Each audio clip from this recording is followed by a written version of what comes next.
Não é o poder da oratória, não é o poder da eloquência de uma ou outra pessoa que vai te convencer da mentira que o pecado lhe impôs. É a pessoa do Espírito Santo.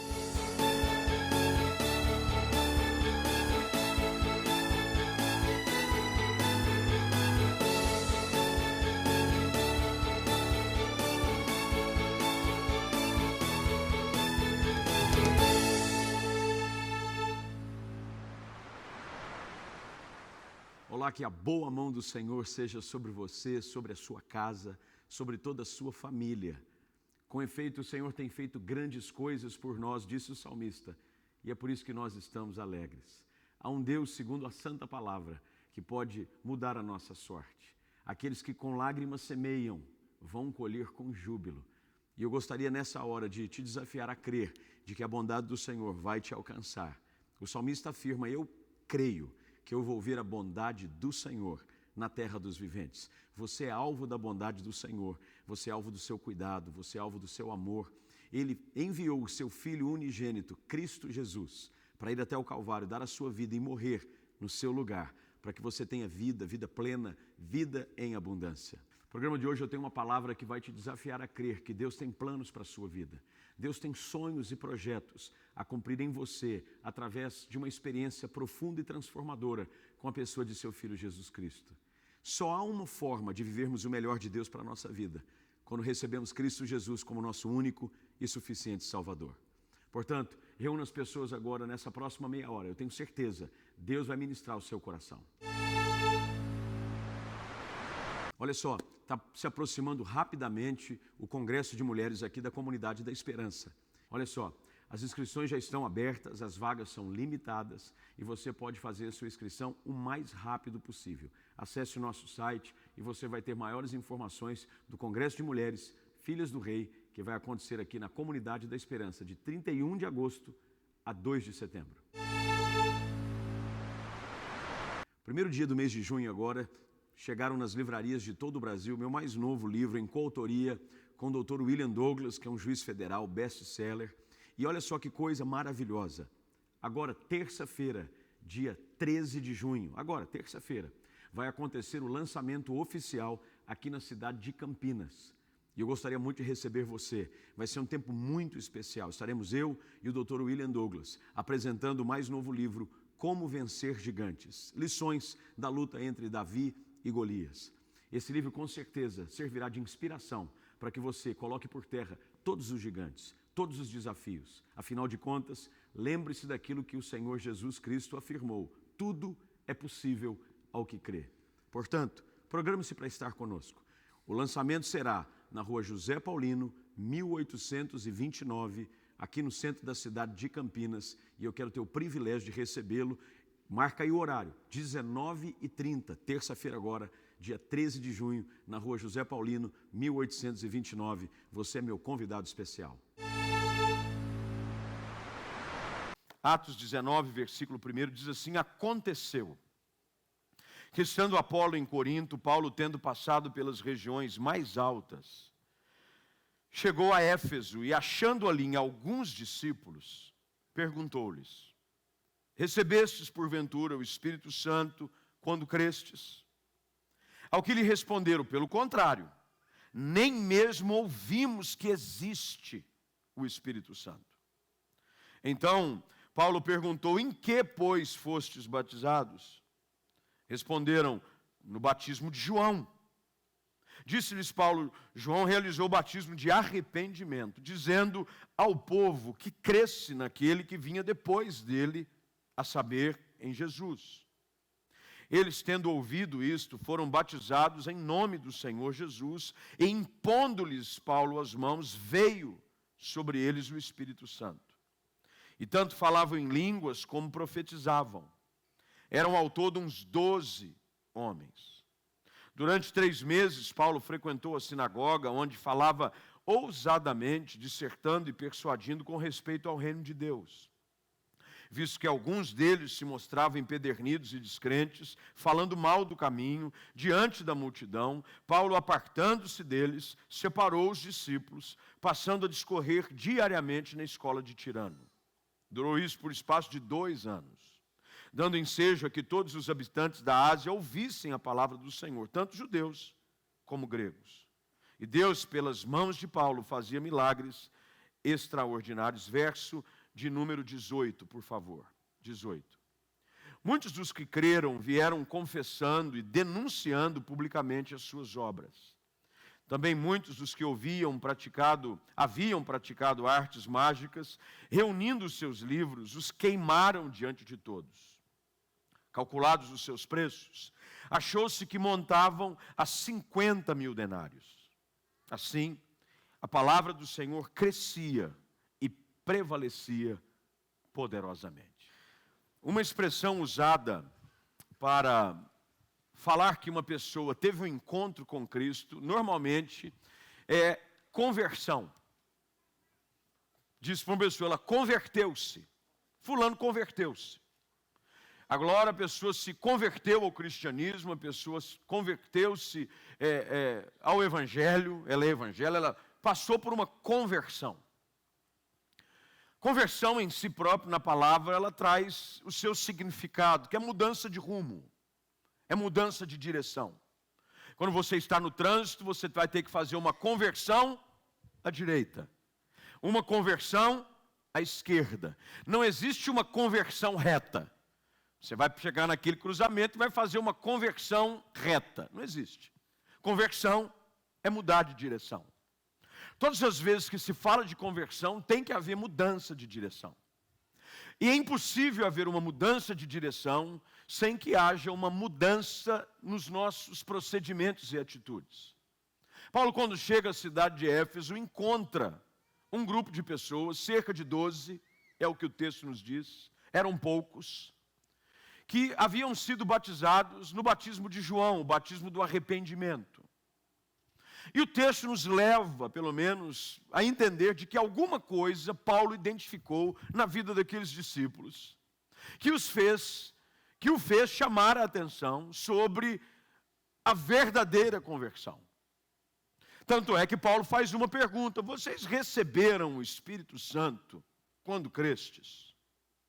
Quem sabe, é óbvio que aqui nós fazemos uma conjectura, uma leitura um pouco mais aprofundada daquilo que Paulo talvez tenha encontrado, de que ao conversar e conviver com aqueles discípulos, algumas características de uma realidade de conversão profunda não tenham sido encontradas. Talvez a maneira de falar, a maneira de agir, a maneira de proceder. E Paulo disse: vocês receberam o Espírito Santo? Porque a conversão, quando ela é pela palavra, na pessoa de Jesus Cristo, precisa diretamente da ação do Espírito Santo para nos ajudar a viver em novidade de vida. Paulo é surpreendido com o relato destes homens que afirmam: nós nem sequer ouvimos que existe Espírito Santo. O que é isso? A única coisa que nós conhecemos é o batismo de João. Nem sequer passamos pelo batismo do arrependimento em Cristo. E sequer ouvimos falar que existe Espírito Santo. Infelizmente, esse choque de conhecimento em alguns ambientes e pessoas tem se tornado cada vez mais comum.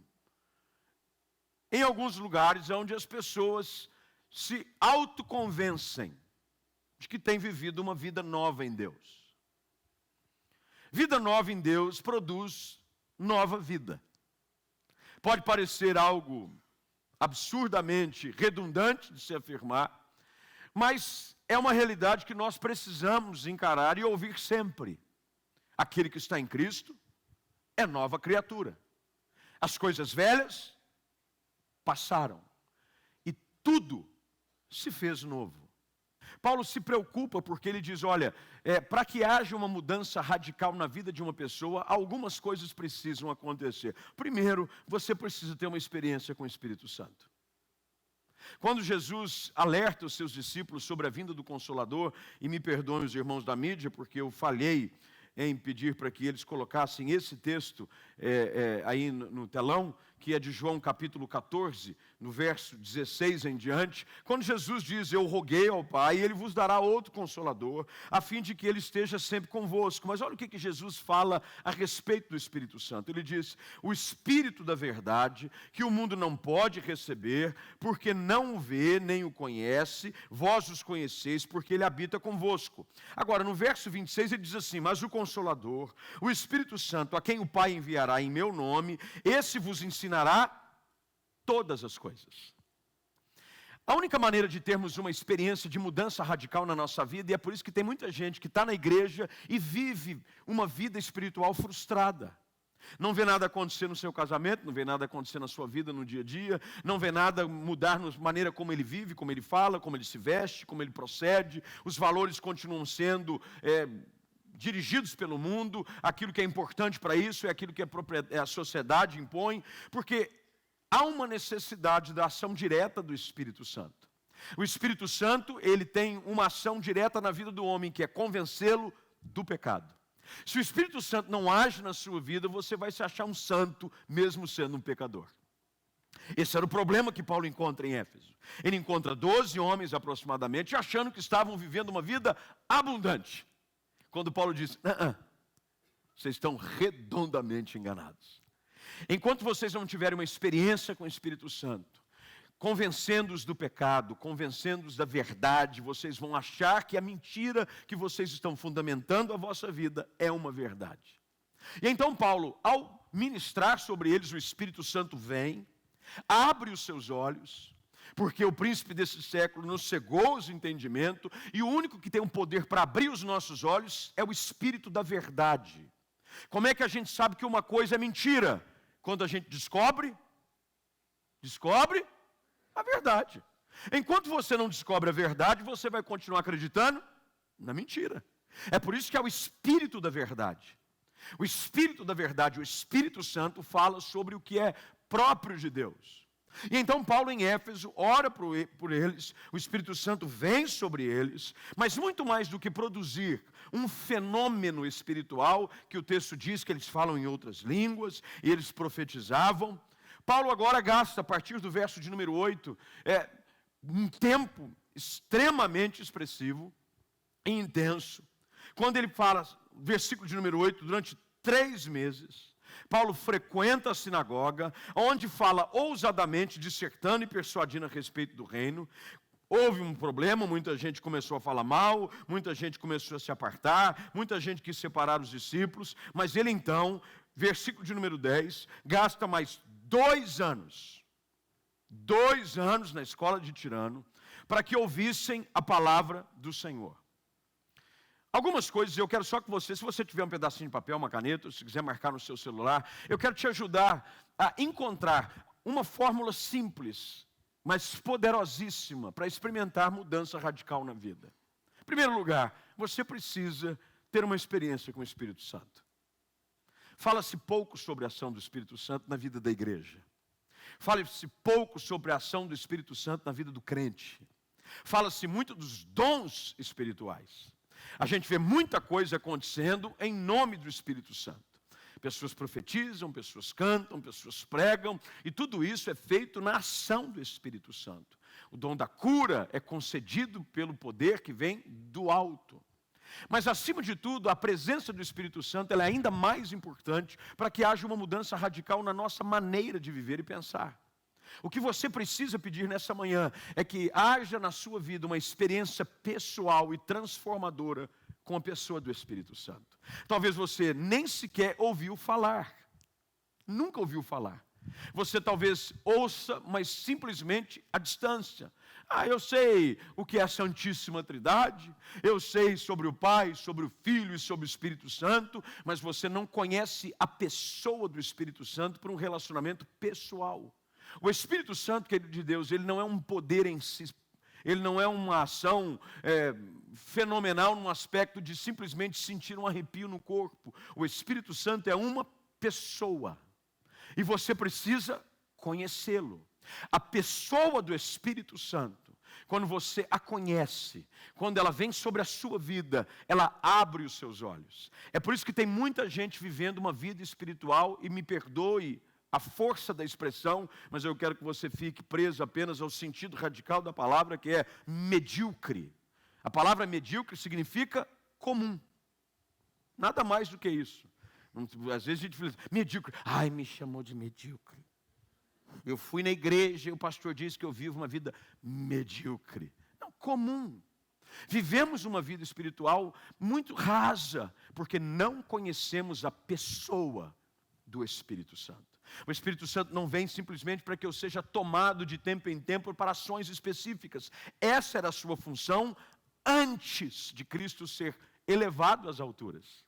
O Espírito Santo vinha e agia especificamente sobre a vida de profetas, ele tomava pessoas e fazia algo específico, profetizava-se no Espírito. Sansão era tomado do Espírito para fazer coisas extraordinárias, mas o Espírito Santo, a partir do momento em que Cristo, e ele diz isso, eu preciso ir para que o Consolador venha. Ele agora não vem mais apenas para ações esporádicas, ele vem para fazer morada no nosso coração. O Espírito Santo, ele quer fazer morada. Não sabeis porventura vós que sois templo do Espírito Santo. Quando o Espírito Santo vem sobre a vida de uma pessoa, ela abre os nossos olhos. Não é o poder de persuasão de um pregador que o convence do pecado. Não é o poder da oratória, não é o poder da eloquência de uma ou outra pessoa que vai te convencer da mentira que o pecado lhe impôs. É a pessoa do Espírito Santo. O Espírito Santo, quando é revelado à igreja em Éfeso, imediatamente produz no coração deles uma sede pela palavra. O Espírito Santo tem como evidência real na vida de uma pessoa um despertar de sede e fome da palavra de Deus. Se você não tem sede e fome da palavra de Deus, abra os teus olhos. Você não tem dado lugar ao Espírito Santo. Porque o Espírito Santo, ele vai sempre nos levar a nos alimentar da palavra. Paulo gasta 2 anos. 2 anos. Nenhum milagre acontece, nada de sobrenatural é narrado na cidade de Éfeso, não nesse texto. E a única coisa que acontece é ministração da palavra. Porque uma mudança radical, volta ao início dessa palavra, uma conversão genuína, ela é precedida pela ação do Espírito e pela revelação da palavra. Ação do Espírito, revelação da palavra. É por isso que tem muita gente que vem ao altar, entrega a vida a Cristo e nada muda. Porque entregar a vida a Cristo é apenas o primeiro passo. Eu entrego a minha vida a Cristo, peço para que o Espírito Santo de Deus venha sobre mim e mergulho na palavra para que haja uma mudança radical na minha vida. Quem está entendendo diz amém. Olha o que acontece depois do intervalo de 2 anos. Eu já estou acabando, por incrível que pareça. Até eu estou me surpreendendo hoje. Verso de número 18. Melhor, 17. Chegou este fato ao conhecimento, e o fato é de que um espírito maligno pulou na vida e deu uma surra nos religiosos. Volto a dizer, era gente que achava que tinha vida com Deus, mas que o reino espiritual não respeitava. Fala-se aqui de um judeu chamado Cefa, e ele tinha 7 filhos, e ele tentou fazer algo simplesmente fundamentado na letra, e sem ação do Espírito, e sem o poder da palavra. E o Espírito, versículo 16, e o possesso do Espírito maligno saltou sobre eles, subjugando a todos, de tal modo que prevaleceu contra eles. Veja só o que eu quero que você entenda, enquanto não houver ação do Espírito, enquanto você não tiver mergulhado na palavra, o diabo vai prevalecer contra você. O pecado vai prevalecer contra você. É por isso e por essa razão que tem muita gente que o diabo tem encontrado ocasião sobre a sua vida. Ao invés de você prevalecer sobre o pecado, ao invés de você prevalecer contra o diabo e os seus demônios, é ele que tem prevalecido contra você. Por quê? Porque só existe religiosidade. Só existe o hábito dominical de ir a um culto. O que Deus quer para você é vida plena, é vida abundante, é conversão genuína. Quem crê, diga amém. O texto diz que esse espírito maligno prevaleceu contra eles. Eles ficaram desnudos. Isso quer dizer, as vergonhas foram expostas, feridos, porque o diabo veio para matar, roubar e destruir, e fugiram daquela casa. Agora olha o que diz o texto no verso 17. Chegou este fato ao conhecimento de todos, judeus como gregos, habitantes de Éfeso. Veio temor sobre eles. E o nome do Senhor Jesus era engrandecido. Agora olha o verso 18. Muitos dos que creram. Crer, conversão, produz resultado. Crer da boca para fora, declarar com os seus lábios e não ter mudança visível, não é real conversão. Sem a ação do Espírito, sem o poder da palavra, que produz mudança radical, que é evidenciada a todos que convivem com você, não é conversão de verdade. Eu pedi para que colocassem na tela, e eu acho que já tem tempo hábil, uma frase de C.S. Lewis, que foi um escritor, um professor universitário britânico, um poeta. Ele escreveu essa frase de um crente poderoso. Olha o que ele escreveu.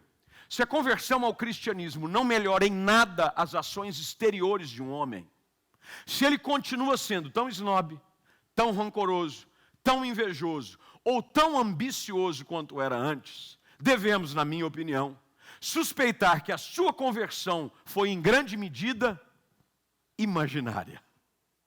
Ele só acha que é crente. Ele só acha que se converteu, mas não mudou nada. Olha o que acontece no verso 18. O texto diz, muitos dos que creram vieram confessando. Mudança de vida envolve confissão de pecado. Eu reconheço que sou pecador, porque o Espírito Santo me convence do pecado. E ao me convencer do pecado, eu os confesso. O texto diz que eles vieram denunciando publicamente.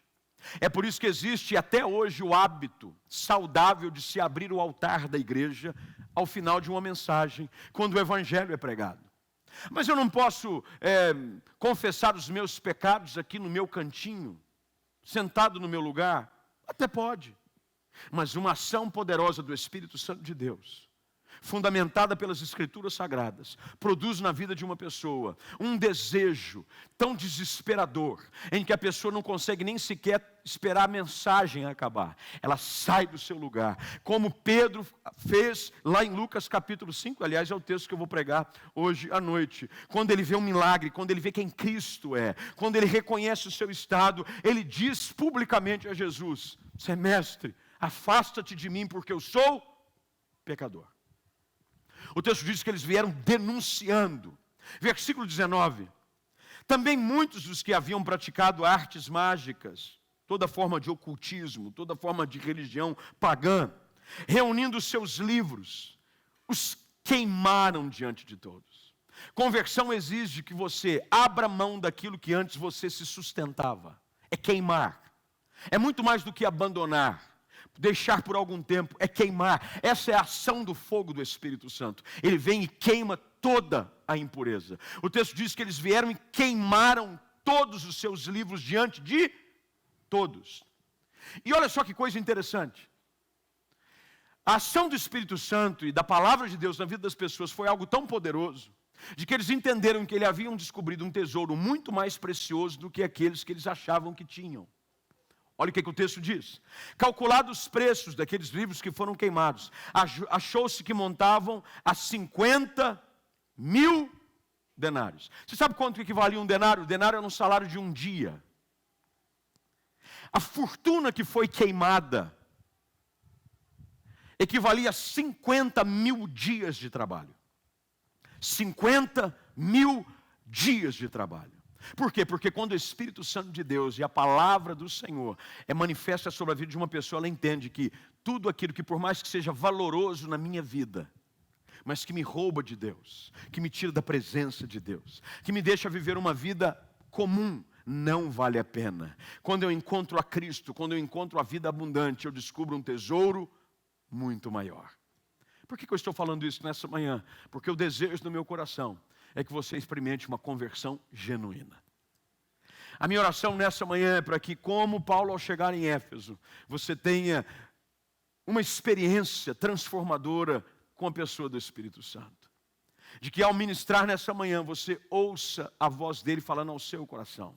De áreas na sua vida, de situações, de práticas que você tem vivido, que o Espírito Santo produza e que a palavra do Senhor, sendo pregada e anunciada em poucos minutos nessa manhã, mas que ela possa produzir na sua vida uma mudança tal, que você possa, assim como no verso 18, confessar, denunciar, queimar tudo aquilo que você sabe, não porque alguém te disse, mas porque Deus te disse, que te afasta de uma vida plena que Ele tem para a sua vida.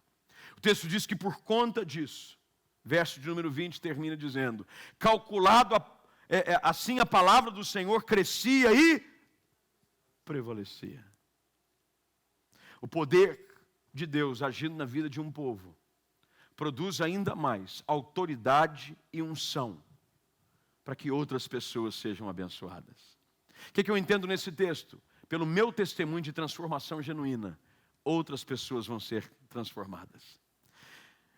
O maior testemunho que eu tenho para dar não é aquilo que sai dos meus lábios, é a maneira como eu vivo a minha vida. É como eu vivia antes e agora, depois de Cristo, como eu vivo. E as pessoas que testemunham de uma forma ocular aquilo que tem sido o meu procedimento, vão dizer, eu preciso desse Deus, eu preciso dessa experiência com Jesus, eu preciso desse Espírito Santo, eu preciso dessa palavra, porque se Ele fez na vida dessa pessoa, se Ele fez na vida dessa família, se Ele fez nessa situação, Ele pode fazer na minha vida também. Quantos creem, digam amém. Esse é o poder transformador do Evangelho na ação do Espírito Santo, transformar pessoas. Um dos privilégios que eu tenho ao pastorear e a caminhar com tanta gente é ver o poder da transformação que acontece na vida daqueles que se expõem à palavra e que são tocados pela pessoa do Senhor Jesus Cristo.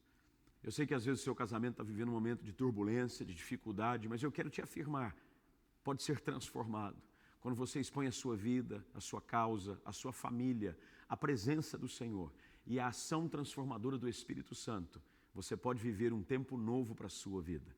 Creia nisso. Eu quero te abençoar. Eu quero orar por você agora e declarar que o favor e a graça que vem do alto serão sobre a sua vida. E um processo de transformação na pessoa de Cristo Jesus vai começar a acontecer agora, simplesmente se você crer e confessar a sua fé no Filho de Deus. Senhor, eu quero apresentar diante do Senhor a vida de cada uma dessas pessoas que nos acompanham agora. Alguns vivendo um momento de turbulência, de caos na vida, na família. Mas, Senhor, como ouvimos na Tua palavra agora, que o Teu Espírito Santo ponha a Tua mão sobre todas essas situações. Que o sobrenatural aconteça. Que essas pessoas sejam tocadas e transformadas pelo toque poderoso das mãos do Senhor Jesus. Que na confissão do pecado, que no reconhecimento de Cristo sendo o Senhor da sua vida, um processo de mutação imediata comece a acontecer. Eu quero abençoar e declarar sobre os enfermos cura, sobre os cativos libertação e sobre os perdidos, Senhor, encontro com Jesus Cristo. Eu os abençoo nessa hora, em nome de Jesus. Amém. Olha, eu nunca gosto de me despedir sem antes estender um convite todo especial. Não se esqueça, domingo é dia de celebração para nós aqui na Comunidade da Esperança e eu quero ter o privilégio de receber você. Você também pode acompanhar, se mora numa cidade distante, os nossos cultos online. Você pode acessar a nossa página no Facebook, Comunidade da Esperança, ou entrar no nosso canal no YouTube e acompanhar os nossos cultos ao vivo, às 10h15 da manhã aos domingos e às 18h30. Que Deus te abençoe. Tenha um dia cheio da presença do Senhor. E querendo Ele, estaremos de volta no próximo programa, em nome do Senhor Jesus.